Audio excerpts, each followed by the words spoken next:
దేవుడి గదిలో నిలబడి పూజ చేస్తున్నారా?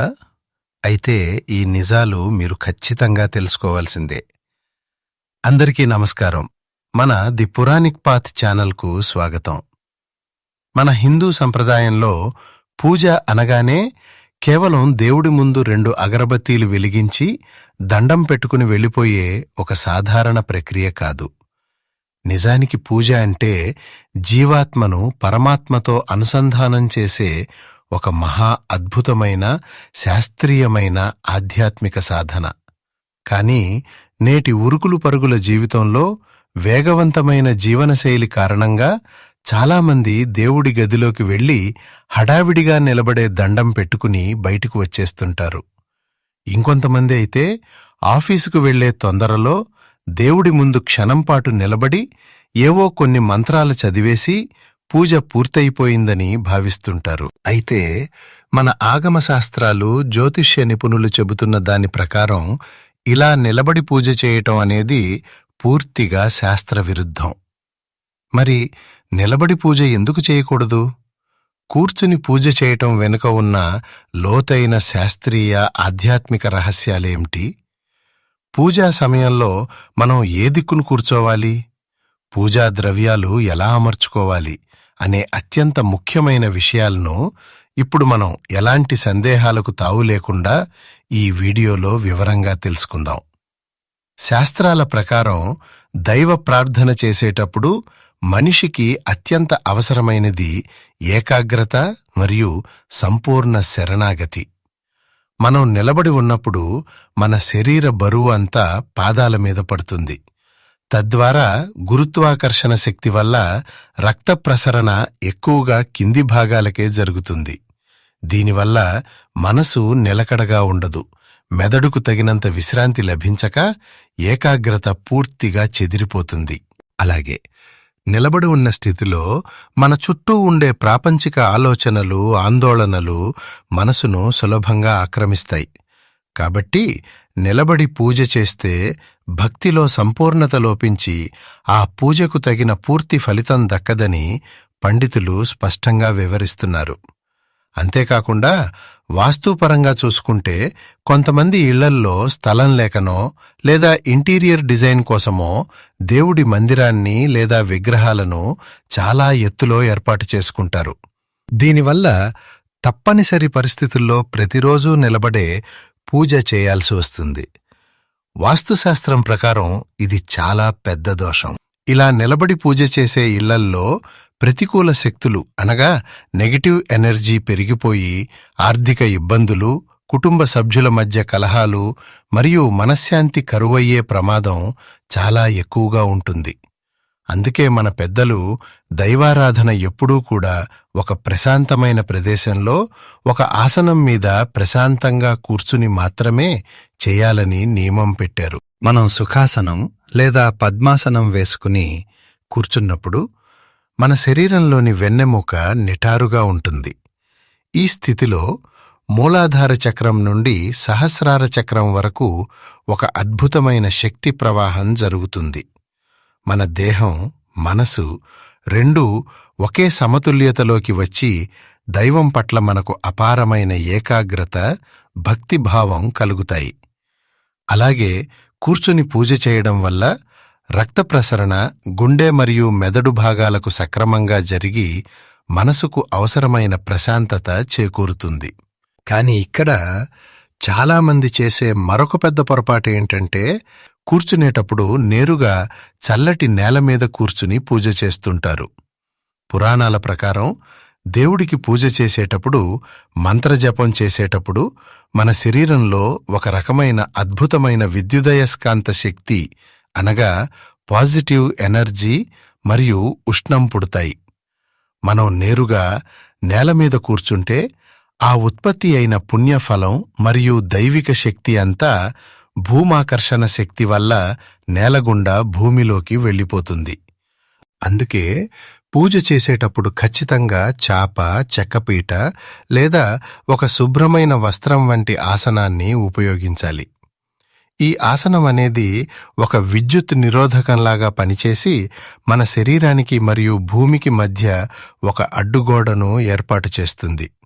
దీనివల్ల పూజ ద్వారా మనలో ఉత్పన్నమైన శక్తి శరీరంలోనే నిలిచి ఉండి మన చుట్టూ ఒక అదృశ్యమైన రక్షాకవచం ఏర్పడుతుంది.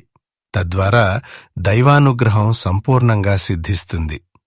అంతేకాకుండా ఆధ్యాత్మిక కోణంలో చూస్తే మనలో ఉత్పన్నమయ్యే ఆ శక్తిని, ఉష్ణాన్ని నేరుగా నేలమీదికి వదిలేయటం అనేది సాక్షాత్తు ఆ భూమాతకు భారాన్ని కలిగించటమే కాకుండా ఆమెను అగౌరవపరిచినట్లవుతుందని శాస్త్రాలు ఘోషిస్తున్నాయి. ఇక ఆరోగ్యపరంగా చూసుకున్నా చల్లటి నేలపైన నేరుగా ఎక్కువసేపు కూర్చోవడం వల్ల శరీర ఉష్ణోగ్రత పడిపోయి కీళ్ల నొప్పులు, మోకాళ్ల నొప్పులు మరియు వాత సంబంధిత సమస్యలు వచ్చే అవకాశం ఉంది. కాబట్టి ఆసనం మీద కూర్చోవడం అనేది మన శారీరక ఉష్ణోగ్రతను క్రమబద్ధీకరించి మన ఆరోగ్యాన్ని కూడా కాపాడుతుంది. పూజకు ఉపయోగించే ఆసనాలలో దర్భాసనం, ఉన్ని వస్త్రం లేదా పట్టు వస్త్రం వాడటం అత్యంత శ్రేష్టకరం. ఇక పూజా మందిరంలో మనం కూర్చునే దిశ మరియు వస్తువుల అమరిక కూడా పూజా ఫలితాన్ని రెట్టింపు చేస్తాయి.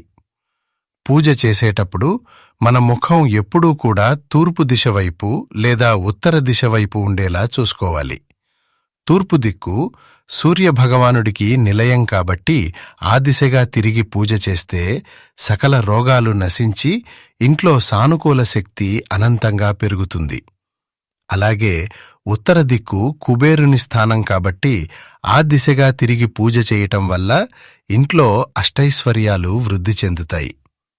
పూజ ద్రవ్యాల అమరిక విషయానికి వస్తే మీరు పూజకు కూర్చున్నప్పుడు మీ కుడి చేతి వైపున గంట, అగరుబత్తీల స్టాండ్ మరియు దీపారాధన కుందులు ఉండాలి.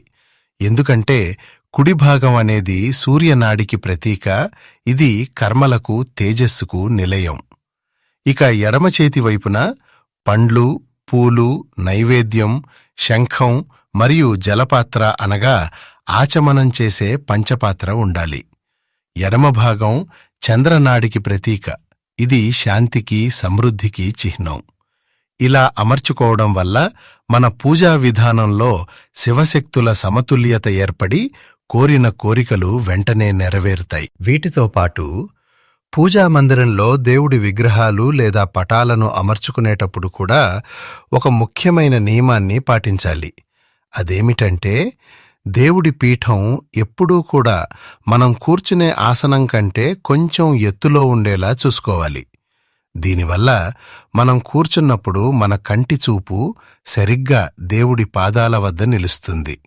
నిజానికి ఈ పద్ధతి వెనుక ఉన్న లోతైన భావన ఏమిటంటే భగవంతుడు ఉన్నతమైనవాడు మరియు మనం ఆయన పాదాల చెంత శరణాగతి పొందుతున్నాము అని మనకు అనుక్షణం గుర్తు చేయడమే.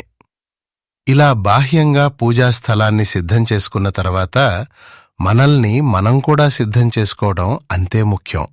అందుకే పూజకు కూర్చునే ముందే తప్పనిసరిగా తలస్నానం లేదా కంఠస్నానం ఆచరించి ఉతికి ఆరేసిన శుభ్రమైన సాంప్రదాయ దుస్తులను మాత్రమే ధరించాలి. ఇలా శారీరక శుద్ధి పూర్తయిన తర్వాత మన అంతర్గత శుద్ధి అనగా మనసు ఏకాగ్రత ప్రధానం. అందుకే పూజ చేస్తున్నంతసేపు మనసులోని ప్రాపంచిక విషయాలు, ఆఫీస్ పనులు లేదా ఇంటి సమస్యల గురించి ఆలోచించకుండా మన దృష్టినంతా ఆ దైవంపైనే లగ్నం చేయాలి. ఇక్కడ చాలామందికి వచ్చే మరొక పెద్ద ధర్మ సందేహం ఏమిటంటే పూజ కోసం దేవుడి గదిలోకి వెళ్ళినప్పుడు అసలు ఎప్పుడూ నిలబడకూడదా అని.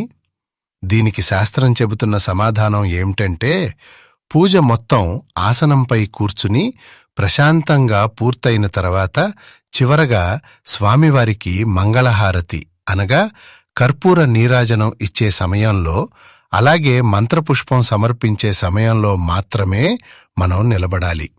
ఆ సమయంలో నిలబడి చేతులు జోడించి మన సంపూర్ణ భక్తి ప్రపత్తులను ఆ దైవానికి చాటుకోవాలి.